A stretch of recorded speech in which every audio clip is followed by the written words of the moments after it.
কোথায় নিয়ে যাচ্ছেন আমাকে? ছাড়েন বলছি। দেখেন ম্যাডাম, আমাদের উপরে অর্ডার আছে আপনাকে নিয়ে যাওয়ার। প্লিজ চুপ করেন। ছাড়েন বলছি। আমার মুখটা বেঁধে ফেলে। আমাকে নিয়ে আসে একটা কাজী অফিসের সামনে। আমি একটা বেঞ্চের উপরে বসে ভাবছি কথাগুলো। এমন সময় টেবিলে থাপ্পড় মারল একটা ছেলে। যারা আমাকে তুলে এনেছে তারা চারিপাশে দাঁড়িয়ে আছে, আর আমার সামনে যে ছেলেটা আছে দেখতে পুরো হিরোদের মতো।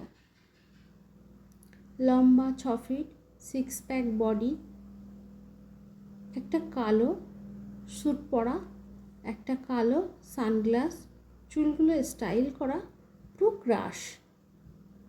আমি তো ক্রাশ খেয়ে ফেলেছি। মিতু, কি ভাবছিস? এইগুলো আমাকে কেন তুলে আনছে এই ছেলে, সেটা জানতে হবে। হঠাৎ তুড়ি বাজানোর শব্দে বাস্তবে আসলাম। কি হলো? হাঁ করে তাকিয়ে আছো কেন?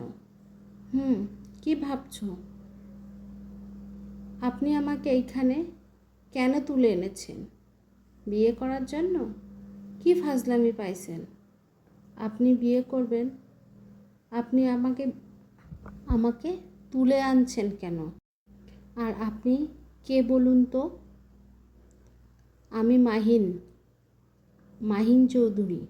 বাকিটা বিয়ের পর জেনে নিও। এই নাও। এটা কিসের কাগজ?